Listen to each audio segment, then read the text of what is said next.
found out my friends had a support group about me, and I was the only one not invited. I did not find out because someone finally felt guilty. I found out because my friend forgot her iPad at my place. It sounds small when I say it like that, like a sitcom problem, a forgotten device, a harmless accident.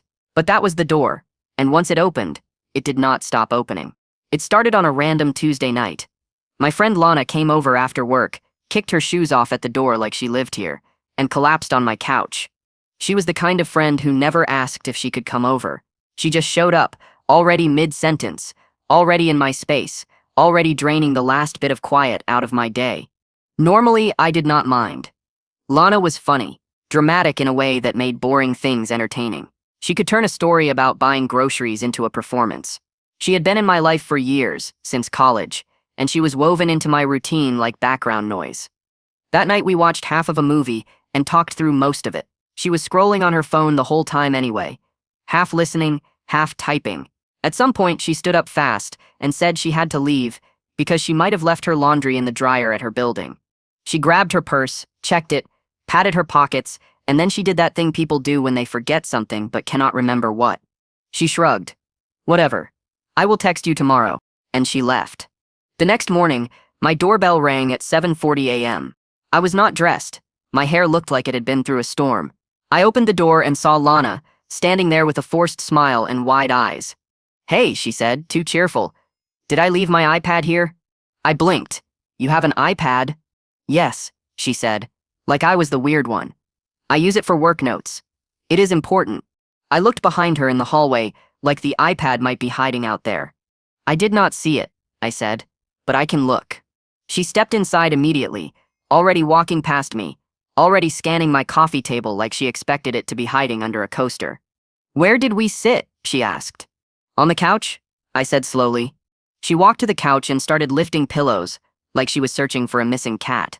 I watched her for a second, then went into my bedroom and grabbed my robe, and while I was tying it, I remembered something. Last night, when she got up quickly, she had brushed her tote bag against the side table near the couch. I had heard something slide. I had assumed it was a pen. I walked back out and checked the side table drawer. Her iPad was inside, face down, screen dark. I held it up. This. Lana's whole body visibly relaxed, like she had been holding her breath all night. Yes, she said, and snatched it out of my hand a little too fast. The iPad was locked. She tapped the screen. A passcode prompt popped up. She typed it quickly, angled away from me in a way that was so automatic it looked almost rehearsed. Then her screen opened, and for a split second, before she could swipe away, I saw a notification banner at the top. It said, "Saving Mia a new message. My name is Mia," and the word "Saving Mia" just sat there on her screen like a joke. Somebody forgot to finish. I did not even process it right away. My brain saw it, filed it under weird, and moved on because it was early, and my mind was not fully awake yet. Lana hugged the iPad to her chest. "Thank you," she said, voice tight. I was freaking out. "No problem," I said. "What is saving Mia?" Lana froze. It was subtle, a tiny pause. But I saw it. "What?" she said, pretending she did not hear me. "The notification," I said. "It said saving Mia." Her laugh came out too sharp. "Oh my God. It is nothing. Just a group chat." "A group chat called Saving Mia," I repeated, half smiling, because I honestly thought it might be some surprise thing, like a birthday plan or a joke.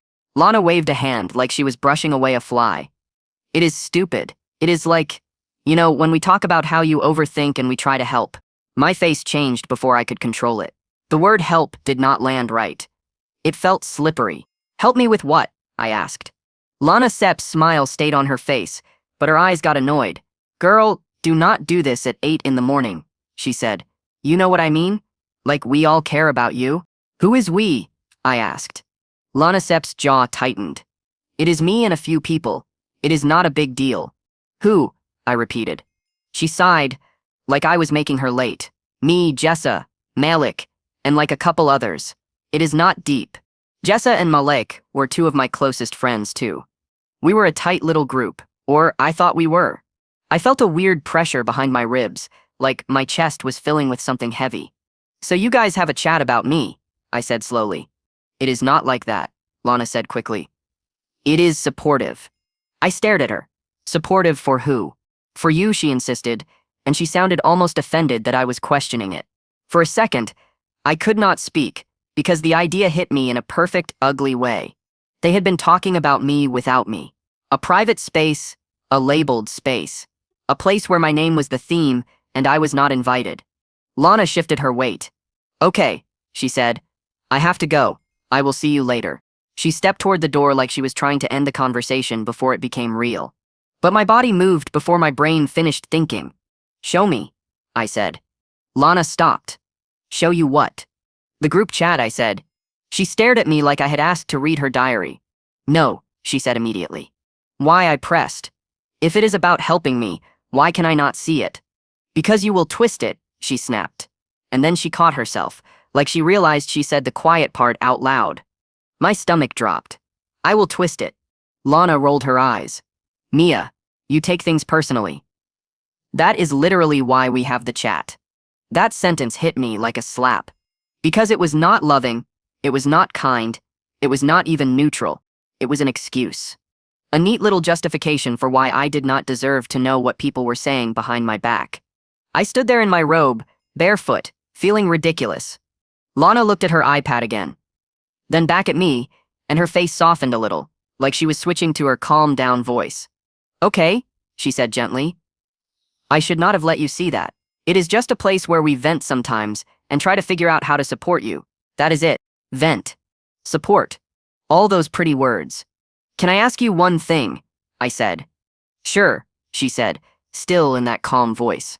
Why does it need a name like Saving Mia? I asked. What am I, a lost puppy? Lana Sepp's cheeks flushed. It was a joke, she said quickly. Jessa named it. Of course she did, I said, and my voice sounded flat. Lana Sepp's patience snapped. Okay, I am not doing this, she said. You are making it weird. You made it weird, I said quietly. You made a group chat about me. Lana shook her head like I was exhausting. I cannot deal with this right now. And then she walked out. No apology.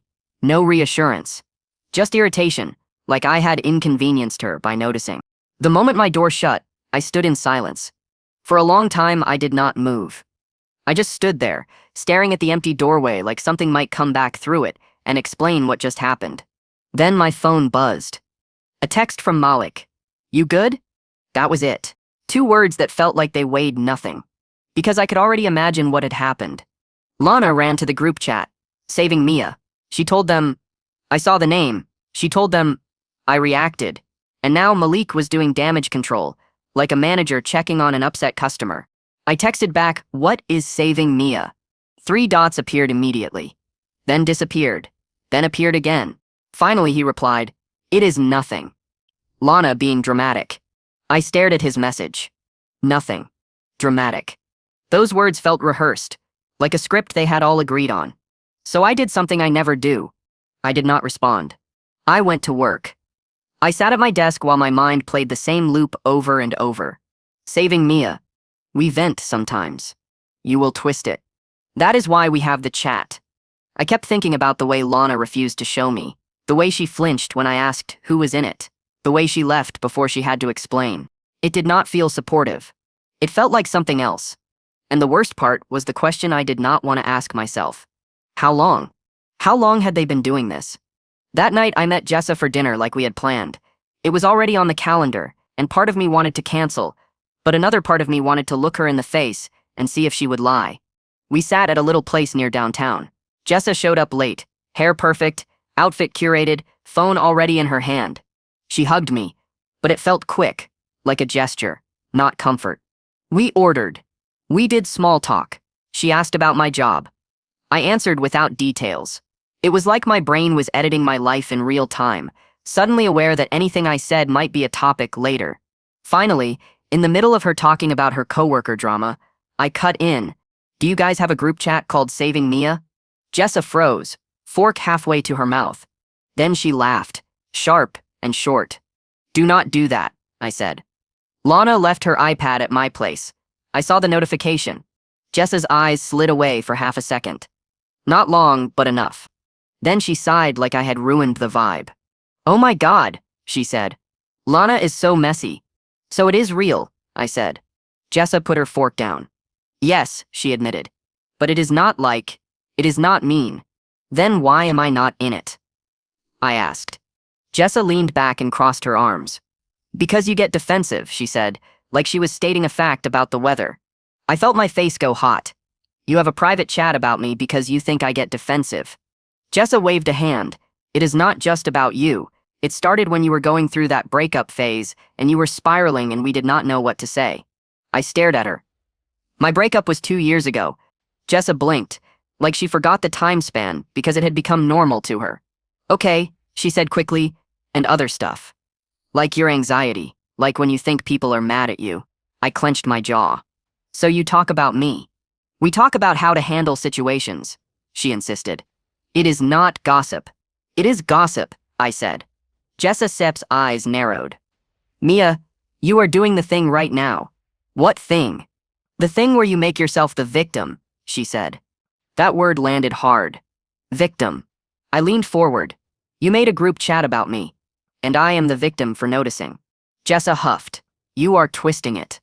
There it was again. Twisting. The same word Lana used. It hit me then that they had been saying this about me for a while. They all used the same language, the same framing, like a shared diagnosis. It was not just a chat, it was a narrative.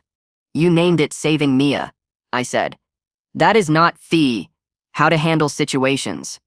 That is weird. Jessa Sess' face tightened. It was a joke. And it is private. It is about me, I said. And it is because we care, she snapped. You do not listen when people tell you hard things. You just cry or shut down, and then you disappear for days. I felt something in me go still. Because yes, sometimes I disappeared for a day or two, when I was overwhelmed, when I was hurt, when I did not feel safe.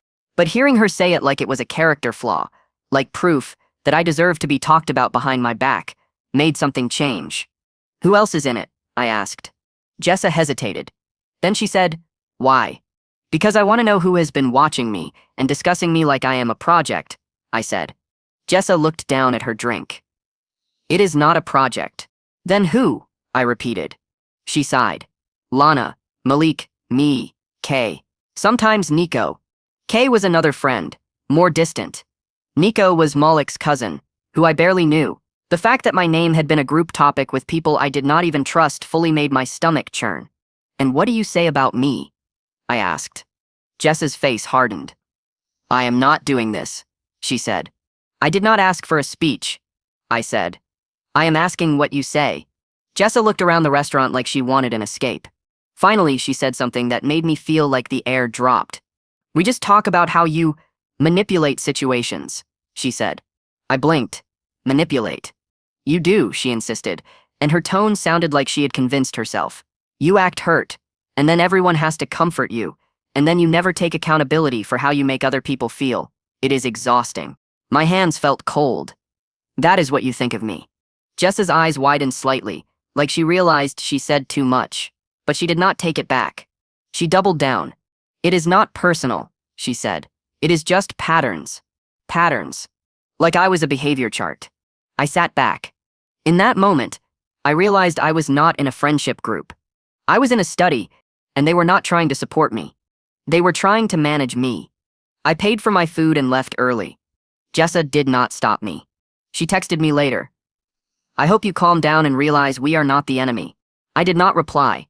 The next day, I started noticing things I had never noticed before. Little pauses when I walked into a room, and conversations shifted. Weird moments when someone would mention something I never told them. Like how my manager was stressing me out. Like how I was thinking about moving. Like how I was scared about my mom's health. I had always assumed it was normal friend talk. People share. People vent. But now I wondered if my private thoughts were just content. If I said something vulnerable to one person, did it end up in Saving Mia by midnight? If I cried on Lana's couch, did they recap it later like an episode? It made me feel sick. So I did something that felt childish, but I needed proof. I tested it. On Friday, Lana asked me to come out with the group for drinks. Like everything was normal. Like she had not stormed out of my apartment and left me standing there like a fool. I almost said no, but instead, I went. I showed up, smiled, acted fine, and planted 3 specific details that were not true. Not big lies, just little things. I told Lana I was thinking about applying for a job in another city. I told Malik I was considering going back to therapy. I told Kay, who was there too, that I was worried my landlord might raise my rent. I kept it casual. I did not make it dramatic. I just dropped the seeds. Then I went home and waited. The next day, Nico, Malik's cousin, DM'd me on Instagram. "Hey, I heard you might be moving. Are you okay?" My stomach dropped, because I never told Nico anything. Ever. But he had heard, and he said it like he was offering support, not realizing he was confirming everything. I replied, "Who told you that?" He replied, "Just around. I am here, if you need to talk." I stared at the words. Just around. Meaning, the chat. Saving Mia. I felt this cold clarity settle in my bones. It was real. It was active. It was not just a little vent space from 2 years ago. It was a current file they were updating. And now someone outside my core circle was messaging me about concerns like they were part of my care team. That night, I sat on my couch and thought about Lana's iPad. About how it was locked, but not in a way that mattered. Because people are careless when they are comfortable. And Lana was always careless. Over the next week, I noticed Lena leaving her phone unlocked on tables, leaving her Apple Watch on my counter, leaving her devices around like she did not think anyone would ever look, because she did not think I was the kind of person who would. And she was right. I was not that person. Until they made me. So I decided I needed to see it. Not because I wanted to spy for fun, because I knew the damage of not knowing. If my friends were calling me manipulative behind my back, if they were building a case, if they were spreading it to people like Nico, I needed to know what story they were telling. Because one day that story could be used against me. Socially, professionally. In ways I could not predict. A few days later, Lana came over again like nothing had happened. She brought takeout. She sat on my couch. She laughed at memes. She acted normal. And the whole time, I felt like I was watching an actress with a mask on. At one point, she got up quickly to use my bathroom, leaving her phone on the couch. Her screen was unlocked. My heart started beating so hard I could feel it in my throat. I sat there staring at it. My brain screamed that this was wrong, that I was crossing a line, that I was becoming exactly what they accused me of. But then I thought about Nico, messaging me, about moving, about things I never told him. I thought about Jessa saying I manipulate situations. I thought about the fact they had been discussing me like a diagnosis, and I realized something. They already treated me like I was guilty. They already decided who I was. So why was I still protecting their privacy more than my own dignity? I picked up Lana Sepp's phone. My hands were shaking so badly, I almost dropped it. I opened her messaging app. There it was. A group chat pinned at the top. Saving Mia. My throat went tight. I clicked it. The first thing I saw was a stream of messages from the previous night. Not old. Not dusty. Recent. Lana. She said she is thinking of moving again. Jessa. Of course. She always runs when someone challenges her. Malik, did she say why? Kay. Probably because she knows she has been acting weird. Lana, I swear she is spiraling. She is doing that quiet thing again, like she wants us to chase her. Then a message from Nico. Nico. Should I check on her or would that feed it? Jessa, do not. She will use it as proof everyone is obsessed with her. My vision blurred. I blinked hard. I scrolled up, and the messages got worse. Not just about support. Not just venting. It was mean. It was making a story out of me, and then using that story as a weapon. There were screenshots of my texts. There were voice note transcripts. There were comments about my tone, my facial expressions, my body language. Lana. She did that thing where she gets quiet and looks down like a sad puppy. Jessa. That is her manipulation face. Kay. She wants someone to ask what is wrong, so she can say nothing, and make them feel guilty. Malik. I am tired, man. I kept scrolling. There were messages from weeks ago. Months ago. A moment when I cried about my mom Sepp's health. They had discussed it like a strategy meeting. Lana. She dropped the mom thing again. Jessa. It is always the mom thing when she needs attention. Kay. But her mom really is sick, right? Jessa. That is not the point. She uses real things to control the room. My stomach turned. I felt like I was going to throw up. I kept scrolling.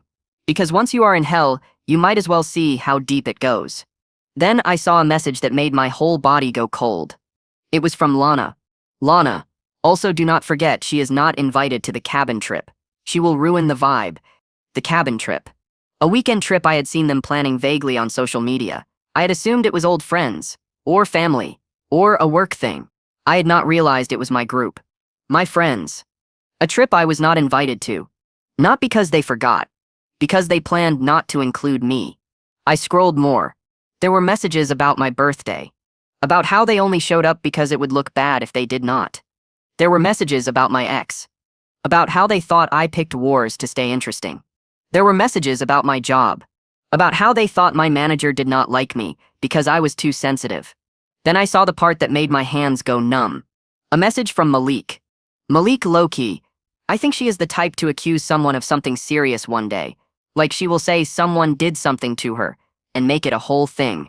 Lana. Exactly. That is why we need to keep receipts. Jessa. I have screenshots of everything. If she tries it, we are covered. My breathing stopped. Receipts. Covered. They were not just gossiping. They were building protection. Like I was a threat. Like I was dangerous. Like they were pre-planning a defense for a crime I did not even know they thought I might commit. I sat there, holding her phone, feeling like the room had tilted. Lana was still in my bathroom. The water ran. I scanned the chat again, looking for context. Then I saw the name of a shared album attached. It said, Mia Receipts. My fingers moved without thinking. I tapped it. A folder opened. Inside were screenshots of my texts going back years. Photos of me at parties where I looked tired. Notes about my behavior. Even a recording of my voice from a voice memo Lana must have recorded while I was talking. There were timestamps, little captions. She is doing the guilt thing. She is triangulating again. She is playing victim. It was like watching people build a case file on you. Except the crime was you being human. My chest hurt. I set the phone down exactly where it was and sat back, trying to look normal. My heart was hammering in my ears. I heard the bathroom door open. Lana walked out, drying her hands, smiling like nothing in the world was wrong. You want dessert? She asked. I looked at her and felt this strange calm, like my body finally stopped hoping. No, I said. Lana shrugged and sat down, scrolling on her phone again, unaware or pretending.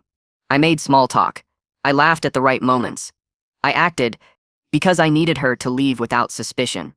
Because I knew if they were collecting receipts, they would collect this too, and they would twist it. After she left, I locked my door and slid down against it like my legs stopped working.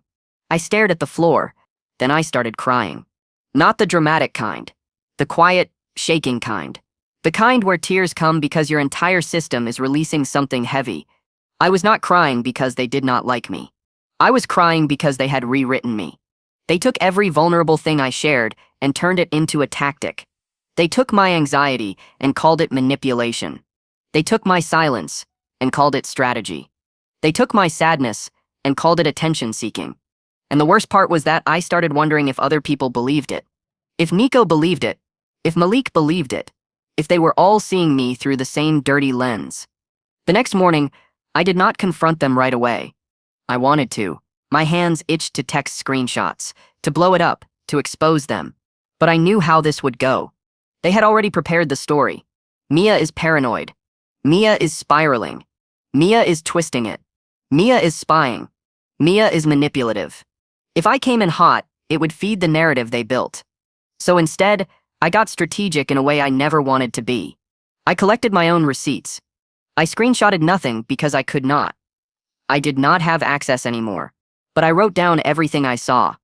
Names, phrases, dates, the album title. I messaged Nico casually. How did you hear I might be moving? He replied, Lana mentioned it. That was my proof of leakage. I messaged Kay, are you guys going on that cabin trip weekend of the 18th? Kay replied, yeah, just a small thing. I asked, oh fun, who all is going? Kay replied, not sure yet. A lie. A soft lie. Then I messaged Malik, do you feel like we have been weird lately? He replied, no, why? The gaslighting was already automatic. By the end of that day, I knew one thing. If I confronted them, I needed a clean moment where they could not dodge behind vague words. So I decided to confront the person who started it. Lana. Because she was careless, and because she loved drama, and because when people love drama, they slip. I invited Lana to meet me at a quiet coffee shop on Saturday. I made it sound normal. She showed up late again, sunglasses on, iced drink in hand, acting like she was arriving on set. "What is up?" she asked, sitting down. I looked at her for a long moment without speaking. She frowned. "Why are you staring at me?" "I know about the group chat," I said calmly. Lana Sepp's face twitched. "What group chat?" "Saving Mia," I said. "And the album." Her eyes widened slightly, then narrowed. "What album?" she said, playing dumb. "The one titled Mia Receipts," I said. For a second she looked genuinely startled, like she did not expect me to know that. Then she recovered and went defensive. "What are you talking about?" she snapped. "Why are you being weird?" I kept my voice even. "Do not do that." I saw it. Lana Sepp's mouth opened, then shut. She swallowed. "How?" she asked, and her tone was sharp now. "You left your phone unlocked on my couch," I said, "while you were in my bathroom." Lana Sepp's face changed like she had been slapped. "You went through my phone," she said loudly, and people at nearby tables glanced over. I did not flinch. "You have a group chat about me. You record me. You screenshot my messages. You call it receipts. I think we are past you pretending I am the problem." Lana leaned forward, eyes hard. "That is such an invasion," she hissed. "You proved our point." "Our point," I repeated. "That you cannot be trusted," she said. "That you cross boundaries." I stared at her. "You recorded me." Lana rolled her eyes. "For safety." "Safety," I said, and I could not hide the disbelief now. "From what? Me crying?" Lana Sepp's lips pressed together. "Mia, you have patterns." "You mean being anxious?" I said. "Or being honest?" "No," she said, and she sounded almost excited now, like she felt powerful, being manipulative. "You do this thing where you make people feel responsible for your feelings. You do it all the time." My hands clenched around my cup. I kept my voice low. "So you created a group chat to discuss me, and you call it support." "It started as support," she insisted, then quickly added, "but then it became necessary." "Necessary," I echoed.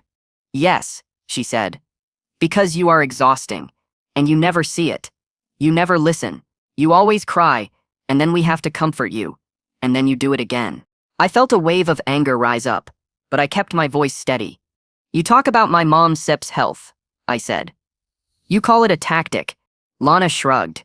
"You bring it up when it benefits you." I stared at her, genuinely stunned by how easily she said it. "And you plan trips without me," I said.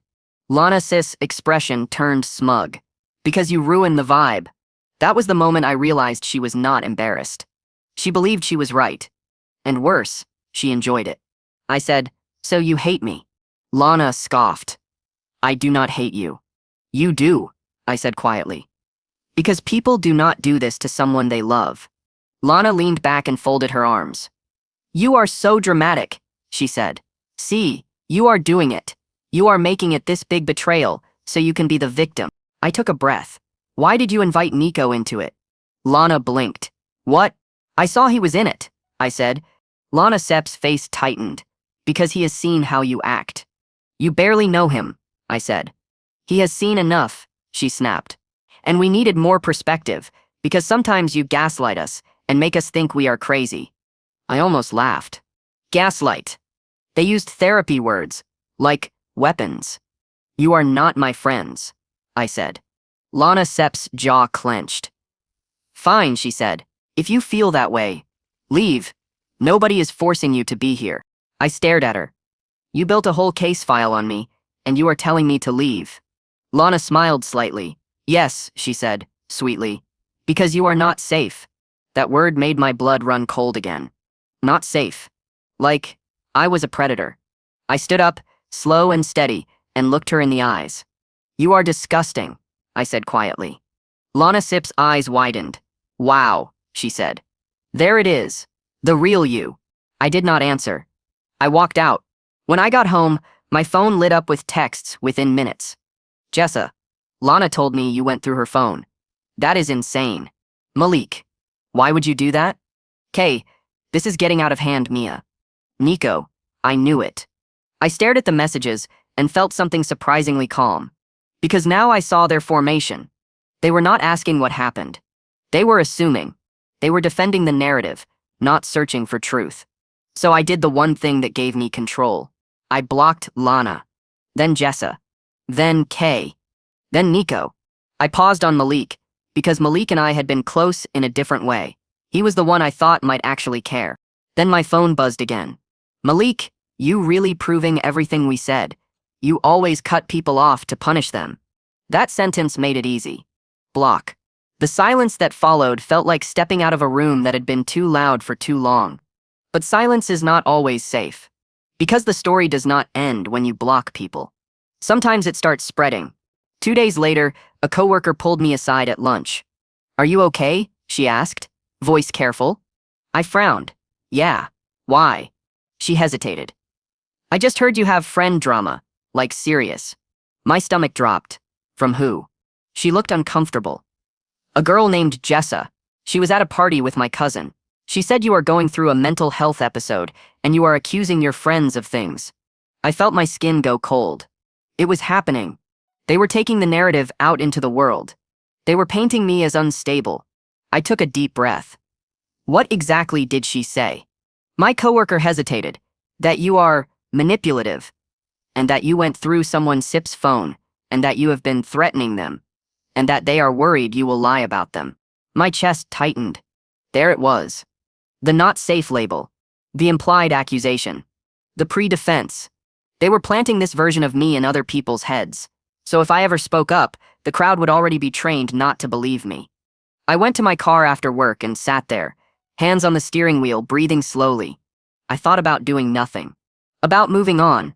But then I imagined applying for a new job one day, and someone saying, "I heard you are unstable." I imagined dating someone and them hearing, "She lies." I imagined the rumor tightening around me like a net. So I made a decision I did not expect myself to make. I told the truth, quietly and cleanly, to the people who mattered. Not to everyone. Not as a dramatic post. Just to my family, my closest trusted friends outside that circle, and one person at work who could confirm my character if needed. I said the same sentence every time. A friend group created a private chat about me, called it Saving Mia, collected screenshots and recordings they called Mia receipts, and then started spreading a story that I am unstable when I found out. I did not embellish. I did not rage. I just told it like a fact. Then I did one more thing. I met with a lawyer, not because I wanted to sue, but because I wanted to know my options.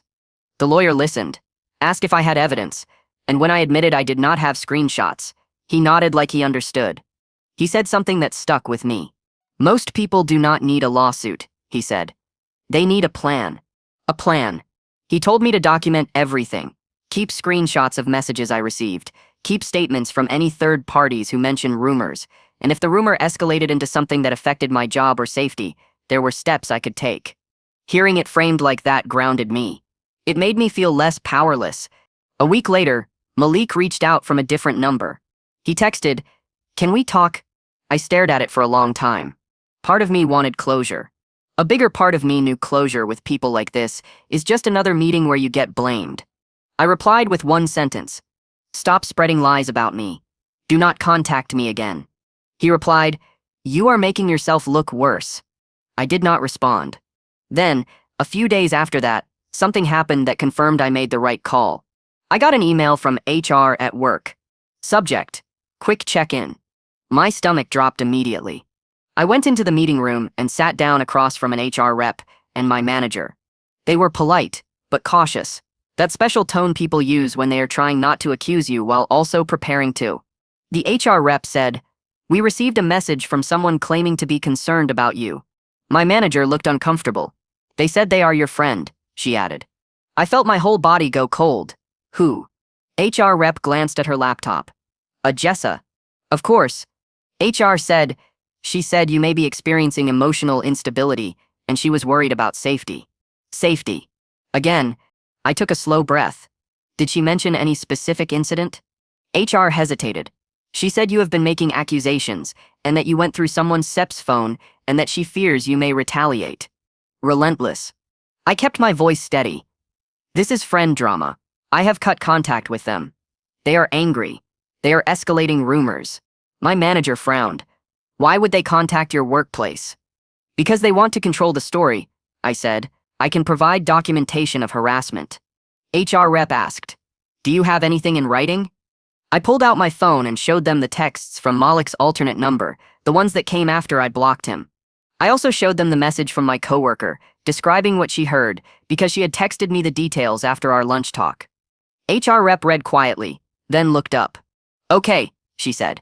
We are not taking action against you, but we do want you to know, if anyone contacts your workplace again, please notify us immediately. Then she added, gently, do you feel safe? That question almost broke me. Because I did feel unsafe. But not because I was unstable. Because I had been targeted. I do, I said, but I would like the contact logged. They agreed. When I walked out, my manager touched my arm and said quietly, I am sorry. That is so weird. I nodded, but inside I felt something else too. Validation. Because now it was not just my word. They had crossed a line that other adults recognized as wrong. And HR had seen it. That night, I sat on my couch again, thinking about the phrase, saving Mia. It was so fake, so performative. Like a poster slogan. And suddenly I understood the whole structure. They wanted the moral high ground. They wanted to be the heroes in a story where I was the problem. That way, anything they did to me could be justified as protection. Excluding me, recording me, spreading rumors. Because they were not being cruel. They were saving me. A month passed. The noise faded. People have short attention spans when the drama is not theirs. My life started feeling like mine again, slower and quieter. Then one afternoon, Nico sent me a DM from yet another account. It was a long message. Dramatic. Emotional. He said he was sorry. He said Lana and Jessa had been using him. He said he realized they were toxic. He said he should not have believed them.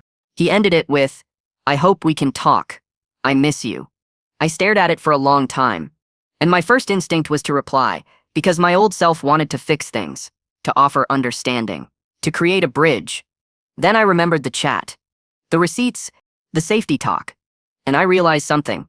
People who join a mob and later regret it do not always deserve access back into your life. Sometimes the apology is for their guilt, not your healing. So I did not reply. I blocked that account too. Weeks later, I ran into Lana in public, a grocery store aisle. She spotted me first and smiled like we were old friends. Mia, she said brightly. My stomach clenched, but my face stayed calm. Lana, I said. She stepped closer, like she was about to hug me. I stepped back, subtly. And she noticed. Her smile tightened. So you are still mad. I did not answer. She shook her head like she was disappointed. I hope you know, she said, people are starting to see who you really are. There it was. The threat disguised as wisdom. I looked at her and felt nothing. Not rage. Not fear. Just emptiness. Because she was not trying to reconnect. She was trying to win.